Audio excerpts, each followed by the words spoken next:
In 1972, Title IX required federally funded colleges to investigate sexual misconduct. You might not have heard much about Title IX since, except when it's gone wrong. 48 years later, brand new sexual assault rules for colleges have just been imposed. When it comes to Title IX, what did the Obama rules do that you feel needed fixing? At least 25 deaths have been linked to Takata airbag inflators. That's despite a giant recall that has been going on for years and cost millions of dollars. You had a ticking time bomb in your car, and you took it in, and they replaced it with another ticking time bomb. I knew I liked to speak my mind. I knew that my ideas did not comport with many other people in Hollywood. And outspoken entertainer Adam Carolla. You have liberals and conservatives agreeing about the value of free speech and looking at some of the outrageous behavior that's happened. I want your job to be taken from you. But what kind of reception has that gotten? It's been kind of predetermined by whichever side you're on.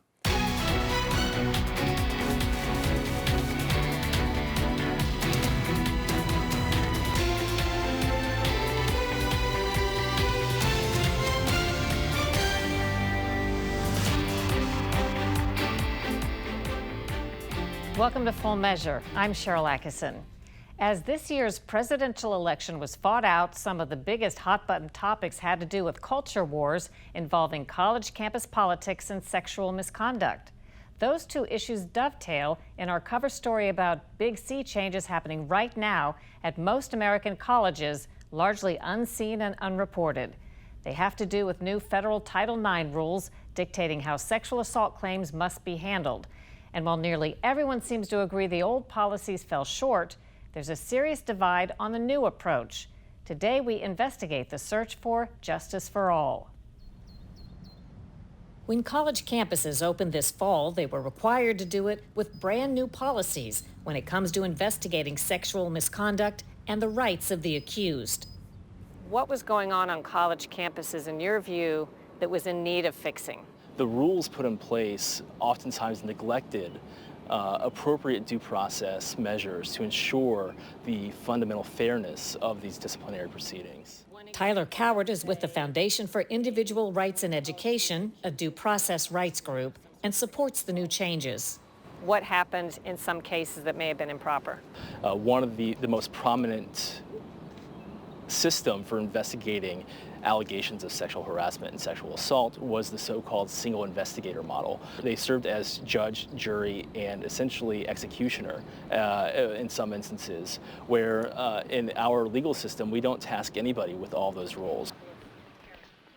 Title IX was originally passed in 1972. It requires federally funded colleges and universities to investigate sexual misconduct. 48 years later, advocates say sexual assault on campus remains common and often unreported, and the systems designed under Title IX broken. A survey of 33 large universities published last year found 1 in 4 women said they were sexually assaulted as students. Fewer than 1 in 3 said they filed a report or sought help from their schools. But there's also growing concern over fairness to the accused. The Obama administration issued broad guidance that lower the standards to decide guilt in campus sexual misconduct cases. A flurry of lawsuits filed by young men claimed their rights were violated. One high-profile case came in 2014. Rolling Stone published A Rape on Campus about a fraternity gang rape and mishandled investigation at the University of Virginia. The story soon fell apart. The article drew nationwide attention, but almost immediately collapsed under the weight of scrutiny. The frat and a college administrator were awarded millions after Rolling Stone and writer Sabrina Erdely were found guilty of defamation. Sarah Colina is a gender justice activist and adjunct professor at Georgetown University. What is your understanding of how things stood before the most recent changes? We had a problematic, confusing system that did not work very well. Since the regulations, we have a slightly more problematic, difficult system that doesn't work very well. Kalina criticizes a rule change that gives both parties, including the accused, the right to have a representative question the other side and examine the evidence. Cross-examination is one of the issues that is required and is not negotiable. President Trump made it clear that he wanted to pass regulations that would make it harder for people to succeed in a Title IX complaint. And he's done that. That's exactly what all it does. It discourages people from coming forward. It makes it a little bit harder.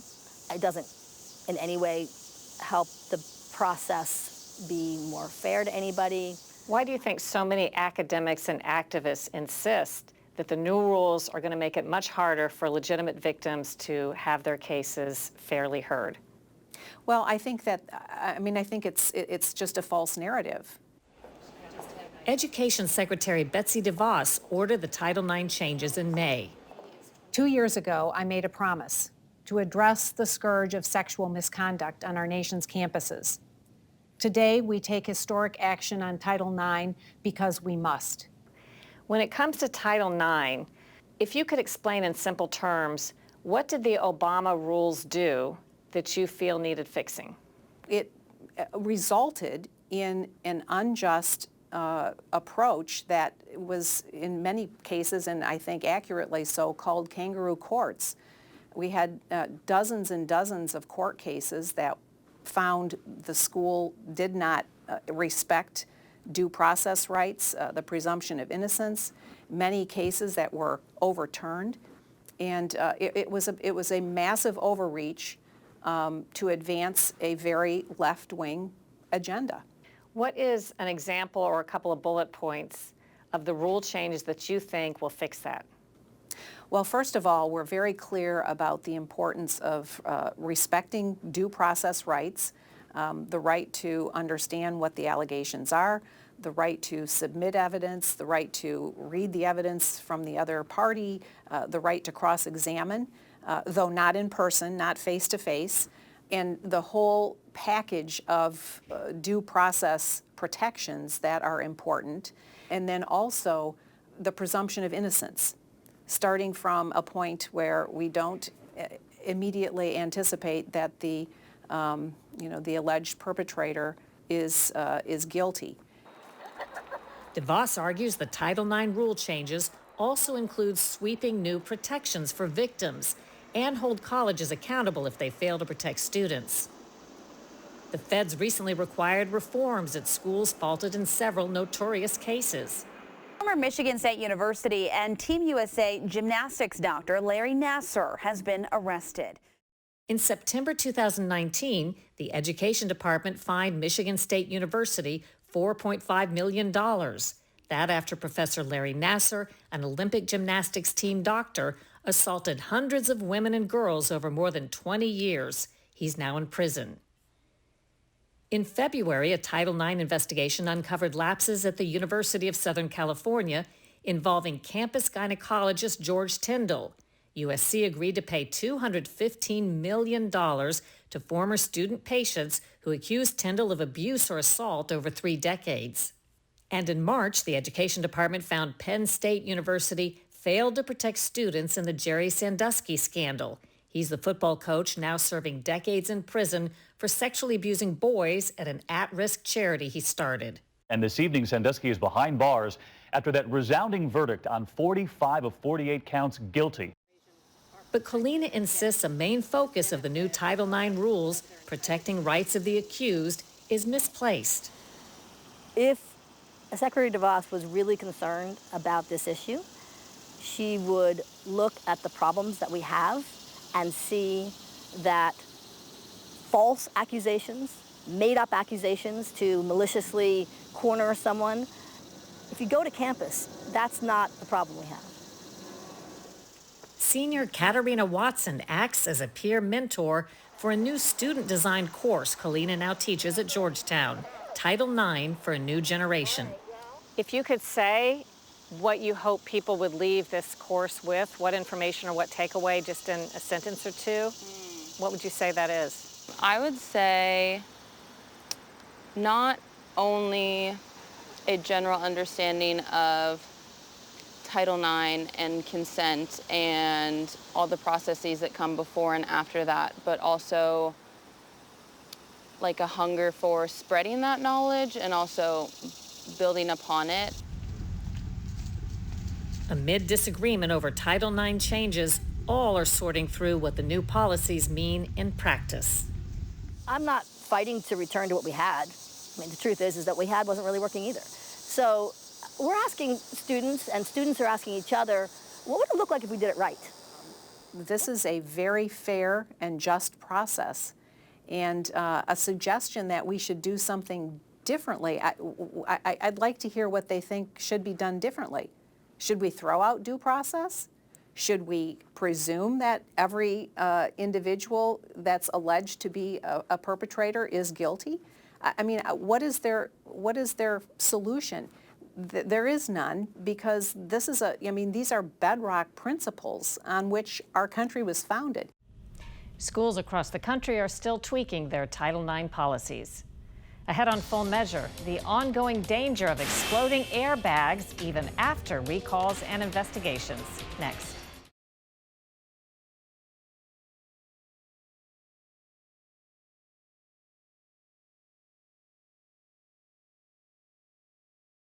As many as 30 million cars could still have a defective airbag despite a giant recall that's been going on for years.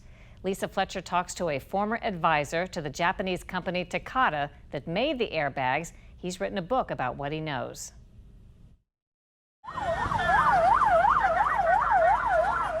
The massive explosion that leveled part of the Lebanese capital Beirut in early August showed the immense destructive power of ammonium nitrate, a highly explosive chemical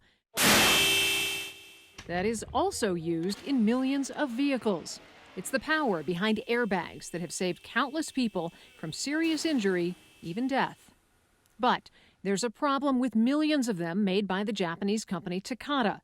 Lawyer Jerry Cox has spent years working on Capitol Hill, often involved in automotive safety legislation. Takata decided that they wanted a bigger share of the market and that they could get that by making cheaper airbags. The way they did that was to switch to something called ammonium nitrate, which is a very cheap explosive. That decision did save money and raise profits, but it was also disastrous. The chemical can degrade over time, especially when exposed to high heat and humidity, making it burn too fast and blow apart the metal canister designed to contain the explosion. When Takata's North American executives realized the scale of the problem, they hired Cox to work with them. He says he tried to convince company leaders in Japan that it was time to come clean. And so they hired me to help try to persuade the owners of the company in Japan to be honest about it and to stop making airbags with ammonium nitrate in them and to recall and replace all the millions of units they had already put out in people's cars. What was the reaction from Japanese executives when you suggested that they take an aggressive approach toward public safety and recall of the inflators? The Japanese theory for any kind of a problem like this is if it stinks, keep a lid on it. And as 2014 went on, it became more and more apparent that, at least to the American executives, it became more and more apparent they were not going to be able to keep a lid on it. And while executives in Japan fought to keep the problem secret, according to Cox, drivers in the United States continued to be injured and killed. Wait, hi, ready? Drivers like Corey Burdick, whose 2001 Honda Civic stalled at an intersection and was hit at low speed by another car. The impact triggered the airbag and sent a 3-inch piece of metal into his skull. It was like a millimeter away from my brain, so it definitely could have killed me. Worldwide, at least 25 deaths and almost 300 injuries have been linked to Takata airbag inflators. This is a partial list of the people who were killed. Cox has now written a book about what he knows. In it, he describes how Takata got what he calls a sweetheart deal from the government at the time, allowing the company to replace defective inflators with new ones using the same chemicals, but with an added ingredient. They are claiming that a desiccant, a drying agent that was added to those inflators, is going to keep them from blowing up. We're talking about the replacement airbags. You had a bad Takata airbag, you took it in, you got it replaced. Well, it was like, you had a ticking time bomb in your car, and you took it in, and they replaced it with another ticking time bomb. But it was a newer ticking time bomb on the theory that it'll take longer for it to blow up and kill you. And I don't call that a fix. One of the people who helped negotiate the deal on behalf of Takata was American lawyer Stephen Bradbury. In 2017, he was nominated by President Trump to serve in the Department of Transportation, and late last year, he became the acting Deputy Secretary of Transportation. So the attorney who did the deal for Takata is now the number 2 at the Department of Transportation. Right, that means that the person who negotiated the sweetheart deal is in charge of deciding whether to enforce even that deal or not. And so far, the answer has been not. Bradbury declined to be interviewed for this story. In a statement, the National Highway Transportation Safety Administration says he has recused himself completely from any Takata-related matters. As for the newer Takata inflators that still contain ammonium nitrate, but with an added drying agent, the government earlier this year announced it wouldn't recall them, a decision Cox says was taken without consulting the engineers who designed the devices. If you want to know whether those are safe or not, whether they're really any different from the ones that are now far enough along that they're clear and present danger to people, if you want to know whether those are safe or not, you should ask the people who designed them. NHTSA says to date it hasn't received a single report of a field incident associated with a desiccated inflator due to propellant degradation. It goes on to say if these inflators show signs of degradation such that they present an unreasonable risk to public safety, NHTSA will not hesitate to act. Takata, the company at the center of this, filed for bankruptcy in 2017. The following year, it was sold and rebranded as Joyson Safety Systems. We're years down the road now with Takata. It triggered the largest recall in U.S. history. Why is it important to keep blowing the whistle now? Because people will die. It's really simple. You're going to see, and there are official estimates, between 1,000 and 2,000. I think it's probably going to be more like 3,000 people who are going to get blasted by these things in the next few years. And that depends entirely on whether people take their cars in and get these repairs done. For Full Measure, I'm Lisa Fletcher. You can check if your own vehicle has a recalled airbag by going to NHTSA.gov/recalls. Coming up on Full Measure, entertainer Adam Carolla talks about the cancel culture and his documentary about it.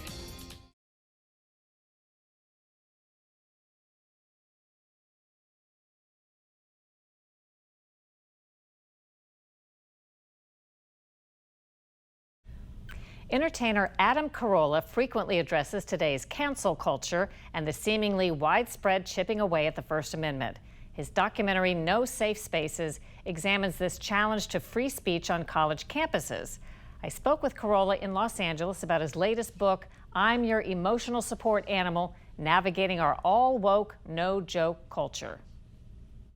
I just kind of try to figure out which way the wind is blowing, and then I write my books and my jokes and my commentary sort of based on things that either have happened, are happening, or going to happen. So you'll read stuff in the book like it's in the book, which is we're going to cancel Uncle Ben and Aunt Jemima, except for that was written 6 months before they canceled Uncle Ben and Aunt Jemima. So if you kind of have your ear to the ground and your antennas facing true north, you'll start feeling and hearing things happening before they happen, and that's kind of that's what's in the book. What is the value of knowing it if you can't, if you disagree with it, stop it or change the course of it? I would say take something like diversifying your portfolio, and I'm not talking about your stocks and bonds, but I understood which way the wind was blowing in Hollywood over a decade ago, and the reason I make documentaries and we're sitting in one of my warehouses where I do podcasting in the studios that I built.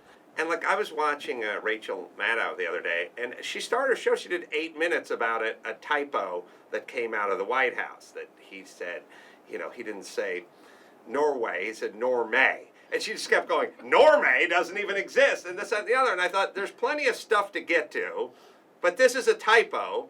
Why so much time on the typo? But then I write books, and I travel, and I do stand-up, and it's because I understood, I didn't know if there was going to be a place for me in a traditional Hollywood model doing a sitcom or whatever format. I knew I liked to speak my mind.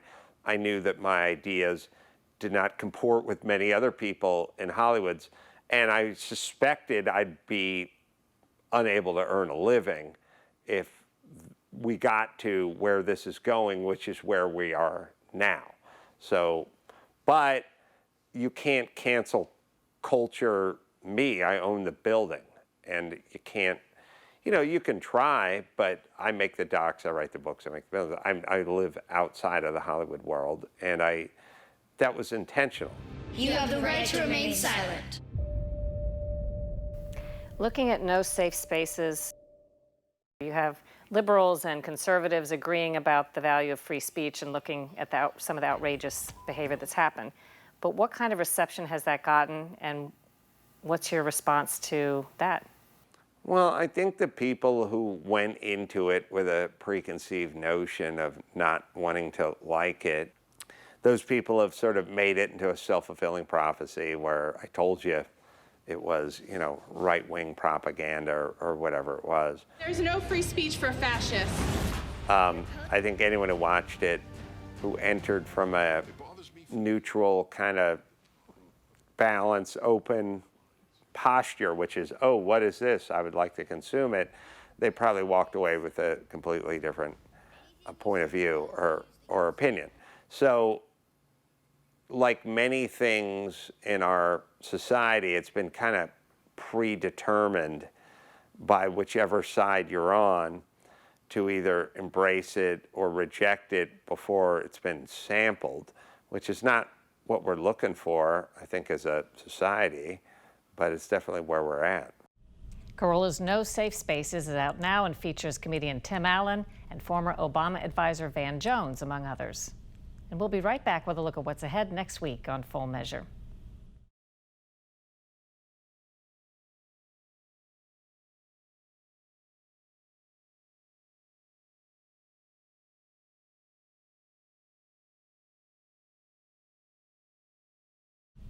Coming up next week on Full Measure, we take a deep dive literally to the bottom of the ocean and deep into the Earth's surface for a report on a national security threat you probably haven't heard about, the battle for rare earth minerals that are essential to technology and our own top weapons.